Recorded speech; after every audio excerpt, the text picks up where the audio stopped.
Amém, meus irmãos? Eu saúdo a amada igreja com a graça e a paz do Senhor. É motivo de muita alegria, também de muita responsabilidade, estar aqui com essa oportunidade de trazer a palavra de Deus aqui para os irmãos.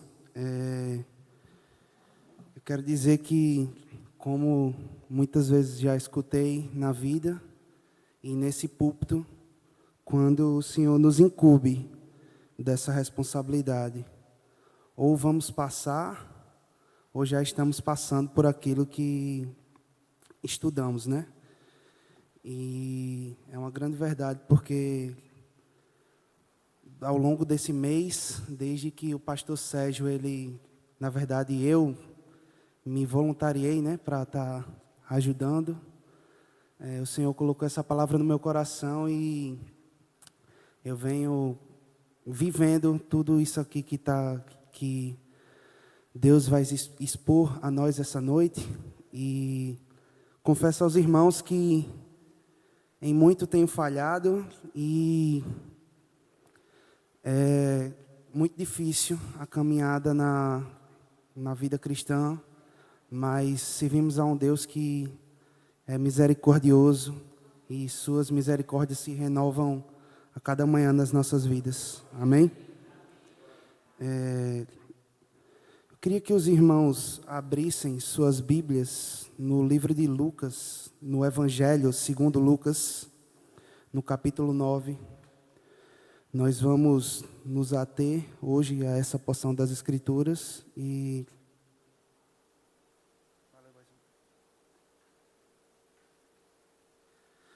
leremos do verso 23 ao 26. Amém? Quem está no slide é Caian ou é Gabriel? É NVI. Amém? Todos encontraram? Diz assim o trecho das Escrituras. Amém?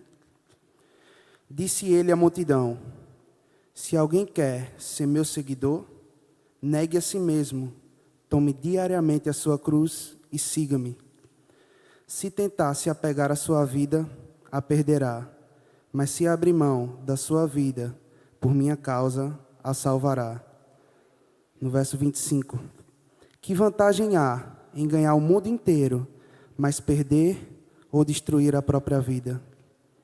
Se alguém se envergonhar de mim e da minha mensagem, o Filho do Homem se envergonhará dele, quando vier em sua glória e na glória do Pai e dos santos anjos. Vamos curvar as nossas cabeças nesse momento e orar ao Senhor. Senhor, meu Deus, meu Pai, quero nesse momento, Pai, me colocar mais uma vez humildemente na Tua presença e pedir pela Tua graça, pela Tua misericórdia sobre a minha vida, Jesus. Que não venha ser eu, não venha ser a minha capacidade ou qualquer tipo de atributo humano aqui, Pai, mas que seja o Teu Espírito a nos revelar a respeito dessa porção das Escrituras, Pai. Sei que sou totalmente dependente de Ti e Te peço que me ajude, que traga à minha memória tudo aquilo que estudei e que o Senhor fale profundamente aos nossos corações. Que em nome de Jesus, como ao longo de todo esse mês, Pai, o Senhor falou e tratou ao meu coração, que o Senhor possa fazer da mesma maneira com a Tua igreja, Pai. E eu Te peço que em nome de Jesus, nós saiamos daqui renovados pela Tua palavra e que em nome de Jesus, a Tua palavra venha trazer frutos em nossas vidas. É assim que eu Te oro, mais uma vez Te agradeço por essa riquíssima oportunidade. Amém. Meus irmãos, nós sabemos que nós, seres humanos, nós vivemos num mundo onde a busca por bens, por uma certa estabilidade financeira, por estudar e nos desenvolvermos como ser humano nessa sociedade é visto hoje como algo primordial, né?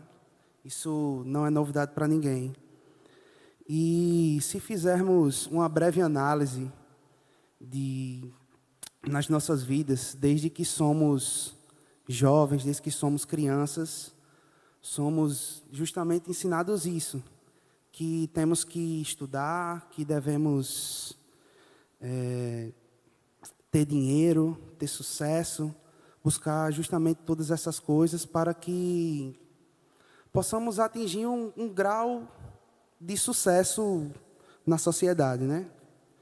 Sociedade essa, irmãos, que nos nossos dias e desde da antiguidade tem como o principal objetivo da vida, justamente todas essas coisas: fama, dinheiro, conforto, a tão sonhada para muitos, né?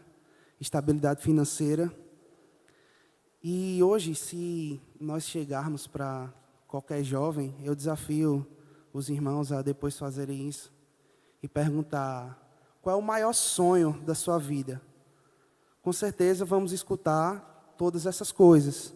O meu maior sonho é ser rico, meu maior sonho é ter muito dinheiro, meu maior sonho é viajar o mundo, me formar. E a pergunta que eu deixo para os irmãos e que Deus falou também ao meu coração é: será, irmãos, que isso é suficiente para preencher o nosso coração? Será que isso deve ser o maior propósito das nossas vidas? Ou será que o vazio da nossa alma vai ser completamente e plenamente preenchido por essas coisas? Ilustrando toda essa ideia, né? Na Grécia Antiga existia um pensamento, uma corrente filosófica chamada hedonismo. Como o pastor muito bem falou um pouco sobre isso no culto de domingo, o hedonismo, irmão, ele foi criado pelo filósofo grego Arístipo de Cirene, e ele tinha uma finalidade. O pensamento, ele falava que a vida humana não era sem propósito. No hedonismo era exposto isso, que a vida tinha um propósito. E era motivo de muita discussão na Grécia, que era o berço da filosofia, né? Qual é o real propósito da vida humana? Para que estamos aqui? Para que existimos? E o hedonismo de Arístipo, ele colocava o real propósito da vida do ser humano como o prazer. O prazer era a nossa maior meta. E hedonismo quer dizer, vem do grego hedonê, que era a deusa grega do prazer. Hedonê era meio que a representação encarnada de uma vida prazerosa.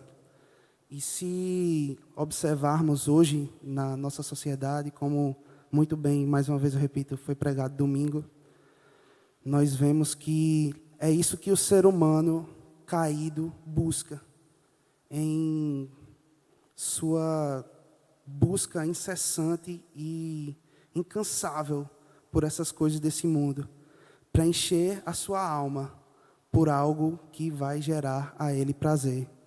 Amém? Todavia, na passagem que meditaremos essa noite, os ensinamentos de Jesus, como lemos, são totalmente contrários a esses pensamentos, totalmente contrários a essas doutrinas mundanas. Logo, quando nos dizemos cristãos, automaticamente estamos nos dispondo a ir contra esse tipo de doutrina e esse tipo de pensamento. E sermos totalmente contrários às filosofias do mundo à nossa volta. Como muitas vezes dizemos e às vezes enchemos o peito de orgulho para falar, né? A vida cristã é uma vida na contramão do mundo.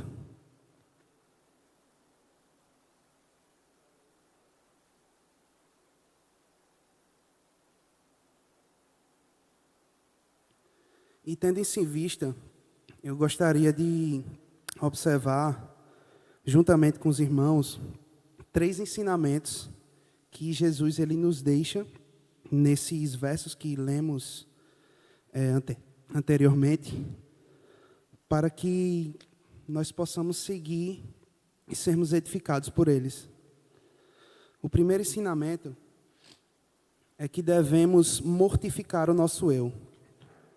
No verso 23, Jesus vai dizer: se alguém quiser ser meu seguidor, negue-se a si mesmo, tome diariamente a sua cruz e siga-me.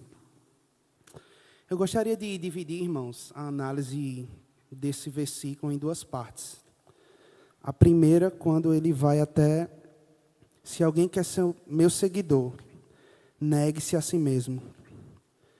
Em primeiro lugar, Jesus, no verso 23, ele nos faz um convite. Ele nos convida e nos convoca à abnegação. O ato de negar a si mesmo, irmãos, pode ser descrito como um chamado a viver contra a nossa própria natureza caída, viver contra nossas vontades e nossos desejos.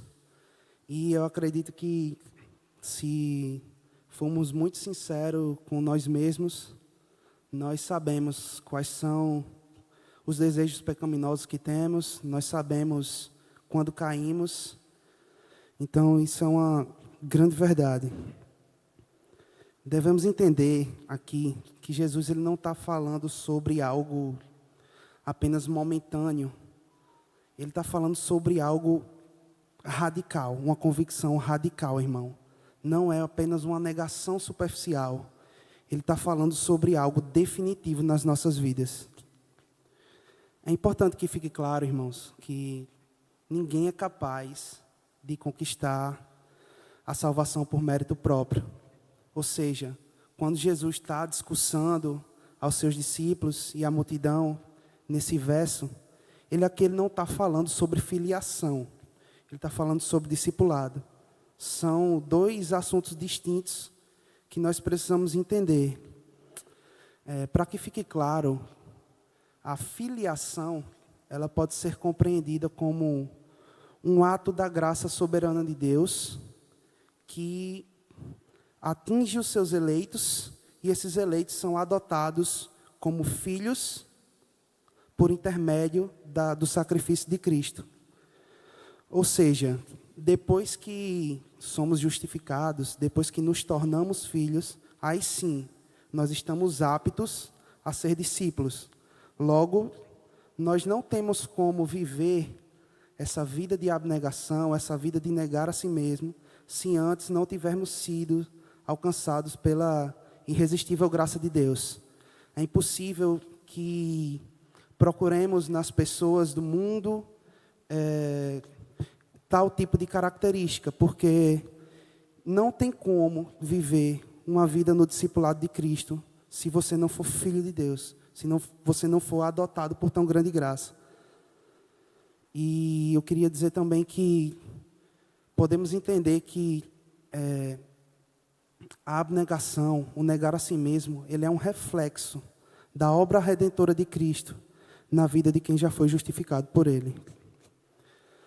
Isso me faz lembrar quando, na primeira apostila do discipulado, estudamos sobre o processo de santificação, onde Deus, por meio do Espírito Santo, Ele vai, e do conhecimento de Sua palavra também, vai nos moldando diariamente a Sua imagem.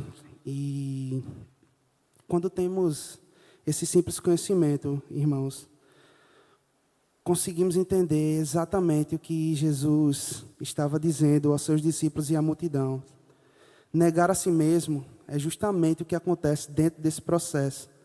E eu acredito que a maioria daqui já estudou sobre isso e tem experiências práticas dentro da sua vida, de momentos e situações que foi necessário negar o seu próprio eu. Amém? E cada dia mais vamos submetendo as nossas vontades, atitudes e desejos à direção do Espírito Santo. Seguindo nesse versículo, Jesus nos convida a tomar a nossa cruz diariamente. Está dando para entender, irmãos? Estou falando muito rápido. Amém. Irmãos, eu acredito que quando nós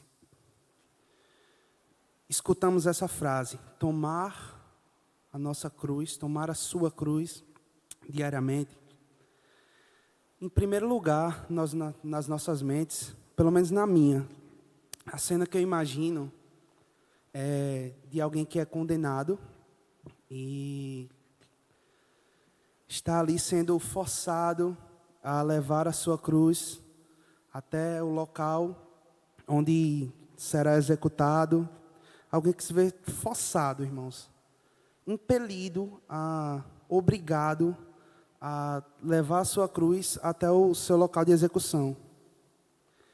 E é importante que fique muito claro que, nesse contexto aqui, onde Jesus está falando isso, ele ainda estava vivo. Como ele está vivo hoje, mas ele ainda estava encarnado aqui na terra. Ou seja, o momento da crucificação, ele ainda não tinha acontecido. Então, o contexto de cruz dessa época é completamente diferente do contexto de cruz que nós temos hoje. Nós, hoje, vemos a cruz como o instrumento das nossas vitórias, né? Onde Cristo conquistou a nossa salvação, onde Ele pagou o preço pelos nossos pecados.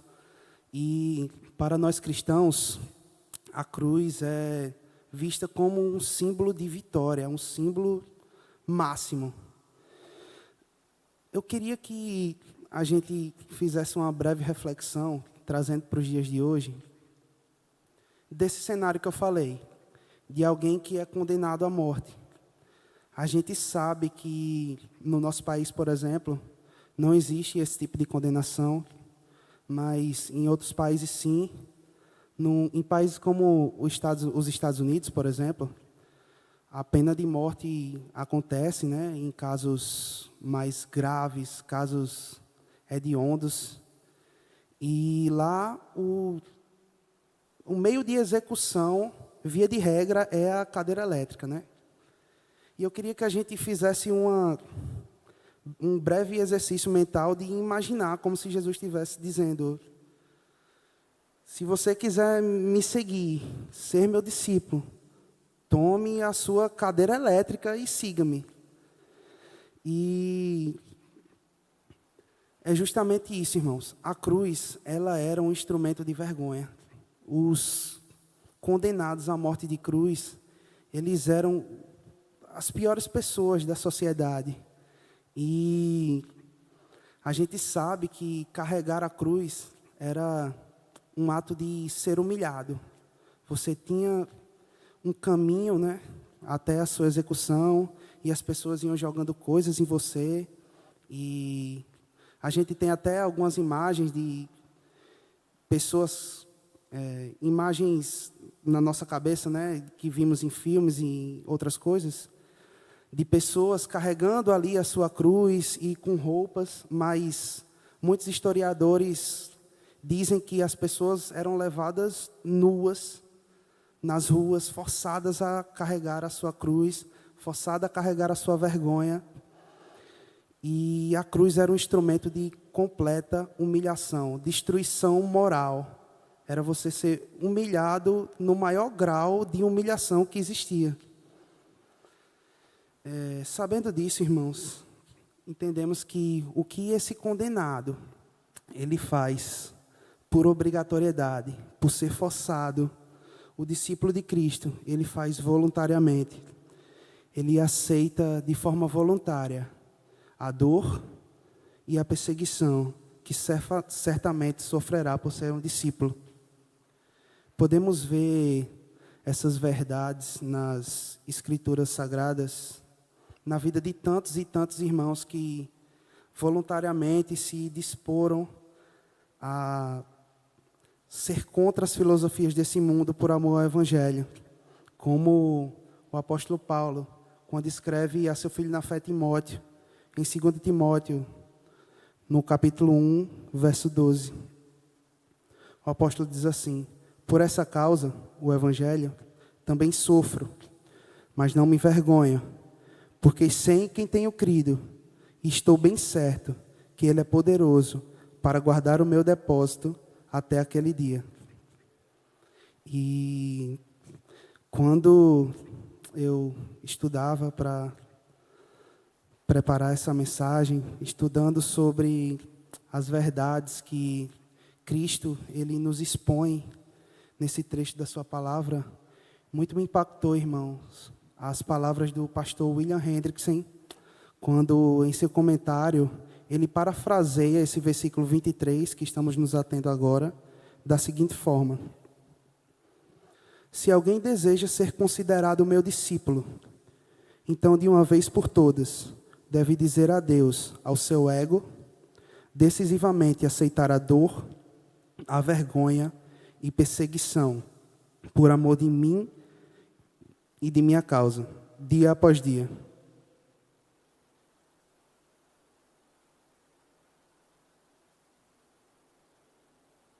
Amém? Eu espero que esse primeiro ponto e esse primeiro ensinamento tenha ficado claro nas nossas mentes nessa noite. O segundo ensinamento é que nós devemos nos apegar às coisas do alto. Nos versos 24 e 25, Jesus prossegue dizendo: se tentar se apegar à sua vida, a perderá, mas se abre mão de sua vida, por minha causa, a salvará. Que vantagem há em ganhar o mundo inteiro, mas perder ou destruir a própria vida?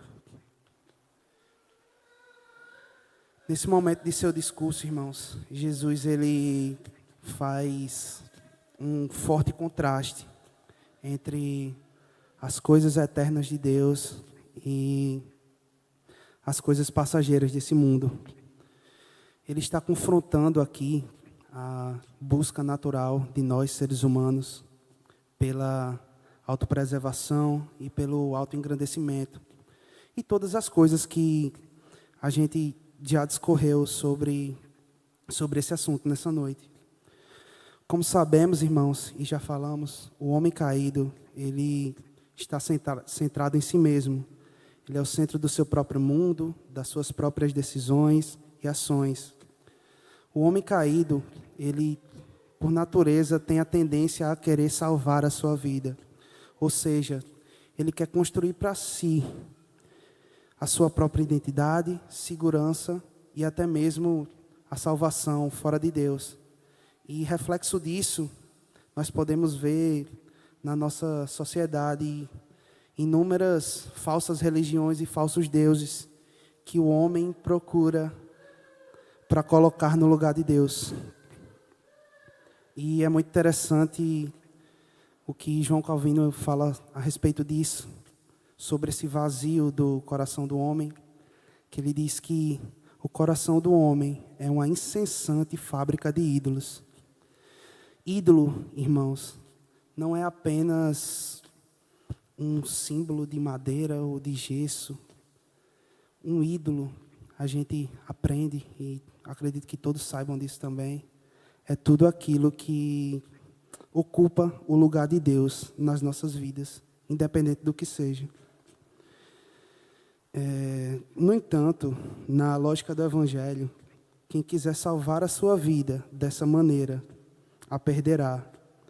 Porque a verdadeira vida, irmãos, só pode ser encontrada em Cristo. E com Ele em primeiro lugar em nossas vidas. E nunca fora dele.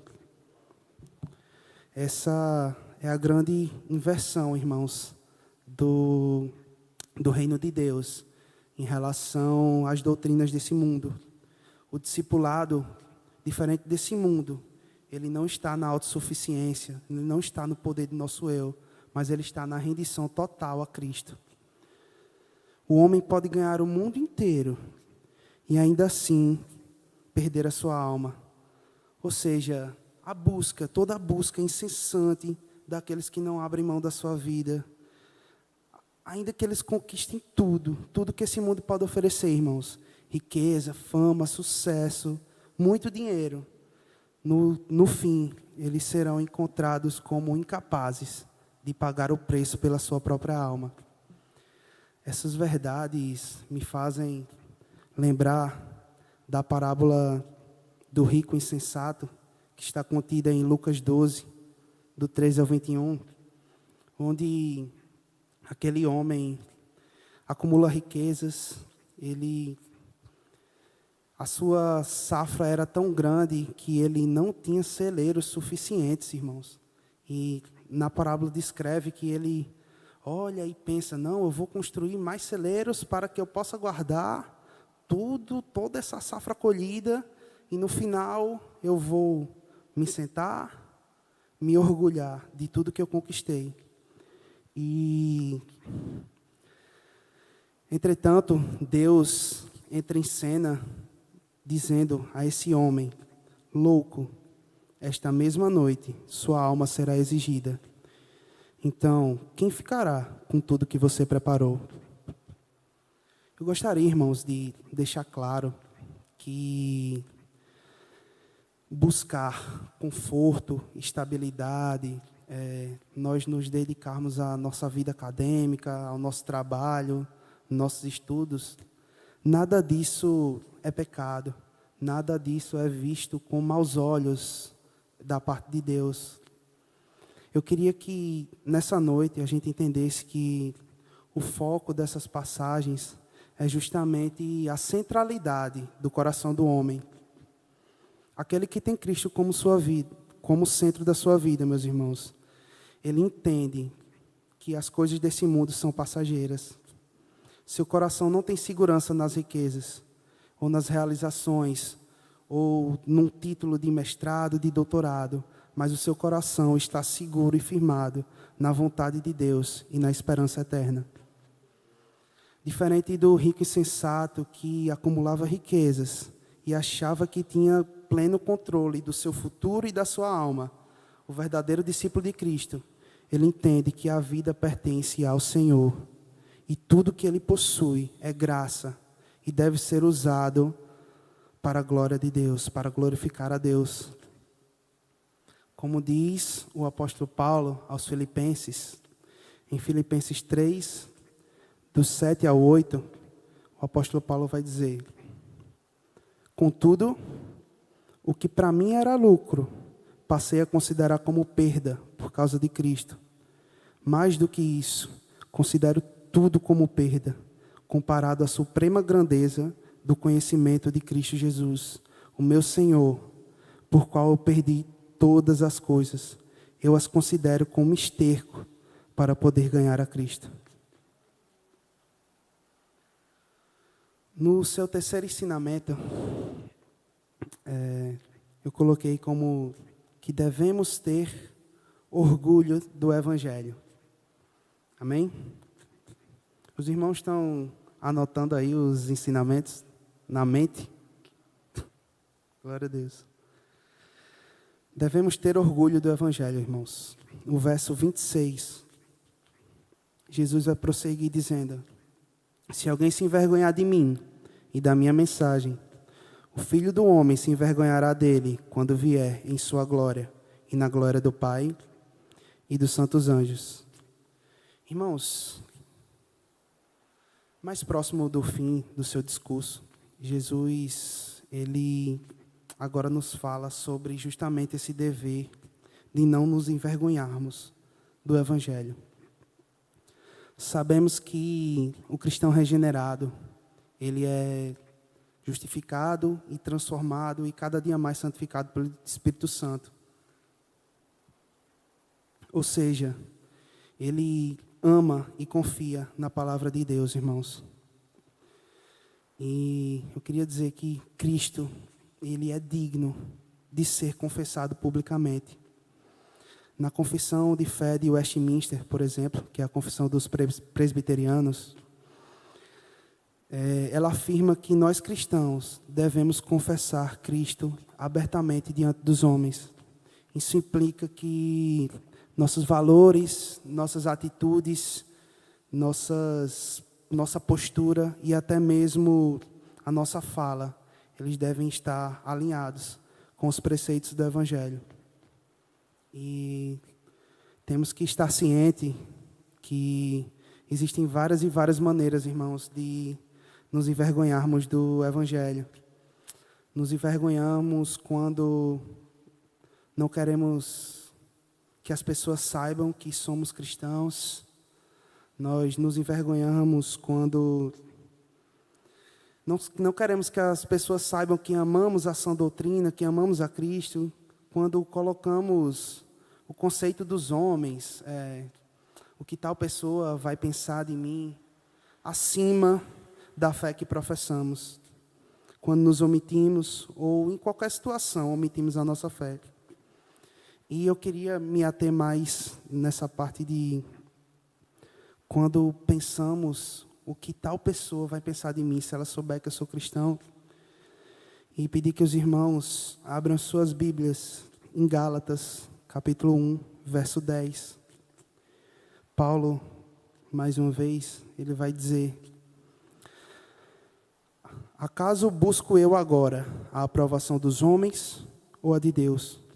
Ou estou tentando agradar a homens? Se eu ainda estivesse procurando agradar a homens, não seria servo de Cristo.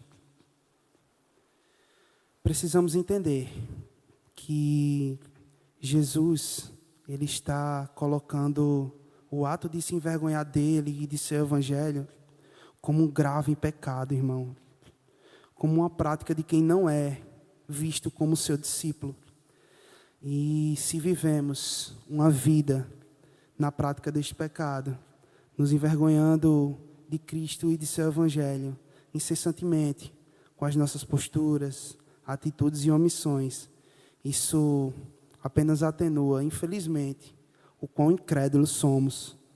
E como todo aquele que morre incrédulo, irmão, no grande dia, o Senhor se envergonhará de nós.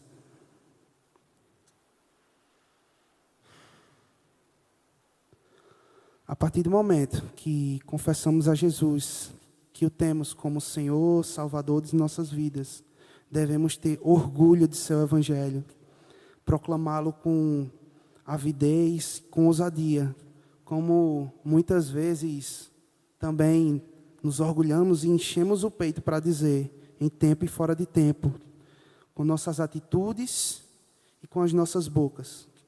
É nossa comissão, irmãos, como discípulos de Cristo, como está escrito em Mateus 28, versos 19 e 20. Portanto, vão e façam discípulos de todas as nações, batizando-os em nome do Pai, do Filho e do Espírito Santo, ensinando-os a obedecer a tudo que eu lhes ordenei. E eu estarei com vocês para sempre, até o fim dos tempos. Irmãos, quem se orgulha do Evangelho, quem se orgulha de ser discípulo de Cristo, ele investe tempo para fazer discípulos. E eu vou falar mais um pouquinho disso mais para o final, nas aplicações. Mas não existe, irmãos, discípulos que não faz discípulo. Não existe. É algo que precisamos rever em nossas vidas. O quão investimos nosso tempo, nossa dedicação e nosso esforço para ajudar as pessoas no caminho do discipulado de Cristo. E isso é algo muito importante.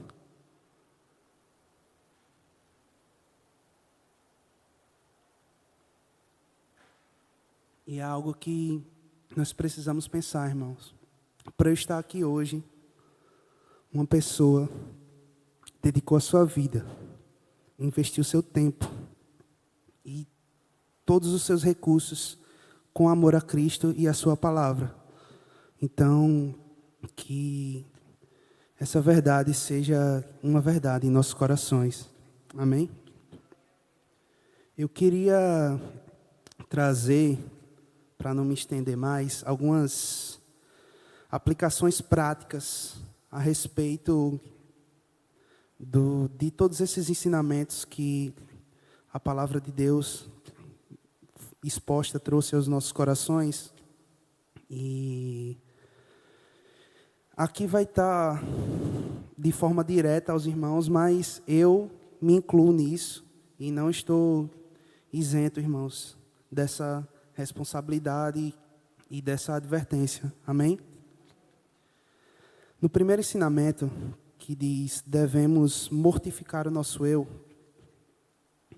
eu deixo como uma aplicação prática. Pratique a disciplina do silêncio e da oração antes de tomar decisões. Busque não a sua vontade, mas a vontade de Deus. Enfrente seus próprios desejos.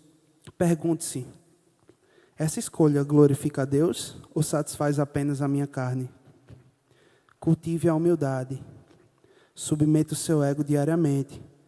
Peça perdão, reconheça falhas publicamente. Abra mão do controle de sua vida. Um segundo ensinamento, devemos nos apegar às coisas do alto. Reavalie suas prioridades. Como você distribui seu tempo, seu dinheiro e sua energia. Isso mostra se seu coração está nas coisas do céu ou nas coisas da terra. Consuma conteúdos que alimentem sua alma. Troque uma hora de entretenimento por leitura bíblica e edificação espiritual. E eu queria destacar que hoje nós vivemos num mundo onde temos vários homens de Deus que dedicam suas vidas a ensinar por meio de vídeos, por meio da internet, por meio de mentorias. E eu queria não ficar apenas nisso, mas que nós nos atentemos a investir tempo na casa de Deus, irmãos. Nós temos aqui pessoas que estão realmente gastando as suas vidas para que a igreja seja edificada. Então, é uma rica oportunidade de estarmos aqui aprendendo mais, cada vez mais sobre Deus. Esteja preparado para abrir mão de conforto por fidelidade a Cristo. Isso pode incluir decisões impopulares no trabalho, na família ou nas amizades. No terceiro ensinamento, devemos ter orgulho do Evangelho. Ore por ousadia. Todos temos medo, irmãos, em algum nível. Mas a coragem vem pela comunhão com Deus. Peça coragem para falar de Cristo no cotidiano. Compartilhe a sua fé de maneira intencional. Uma conversa, um convite à igreja, uma atitude de serviço pode ser um poderoso testemunho. Fale de Jesus com naturalidade. Não apenas em pregações, irmãos, ou em avanços que temos que ir à praça, que temos que ir a cidades distantes, mas que nas nossas conversas cotidianas, que Jesus e o seu Evangelho façam parte, que as pessoas vejam, irmãos, e que nós nos esforcemos nas nossas falas também para mostrar que Jesus faz parte das nossas vidas. Eu queria concluir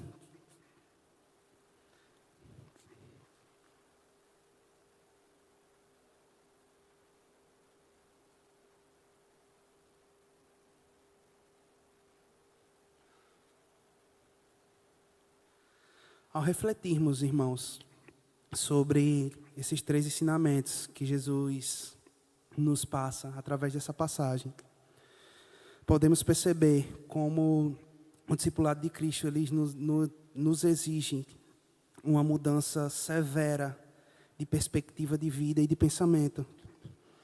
Em nosso estado caído, antes de alcançados, nós vivíamos centrados em nós mesmos, com uma perspectiva distorcida da vida. Buscávamos incessantemente preenchimento nas coisas desse mundo, como já foi exposto.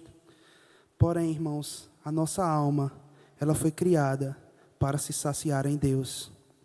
E apenas será satisfeita plenamente nele. A vida do discipulado, irmãos, é sim uma vida difícil. Uma vida de renúncia em todos os graus. Mas também é uma vida, irmãos, de plena satisfação e alegria na pessoa de Cristo. Quando reconhecemos de onde Jesus nos tirou, de onde Deus nos tirou, do lamaçal de pecado que estávamos envoltos, entendemos a bondade que existe em Deus e na pessoa de Cristo, meus irmãos. No discipulado, Cristo nos convida a negar o nosso eu, a nos apegarmos às coisas do alto e a nos orgulharmos de seu evangelho, propagando-o com coragem e fidelidade. O meu desejo, irmãos, e minha oração é que cada dia mais nós entendamos essas verdades e, as entendendo, coloquemos em prática em nossas vidas diariamente. Que coloquemos nossas ambições e vontades em segundo plano. E que coloquemos Cristo em primeiro lugar. Que o Espírito Santo ele nos capacite cada dia mais a viver o discipulado de Cristo com fé, coragem e obediência. Eu agradeço mais uma vez a Deus. Agradeço a confiança, pastor, também, por essa oportunidade. E que Deus nos trate e coloque essa palavra no nosso coração, a começar de mim. Amém?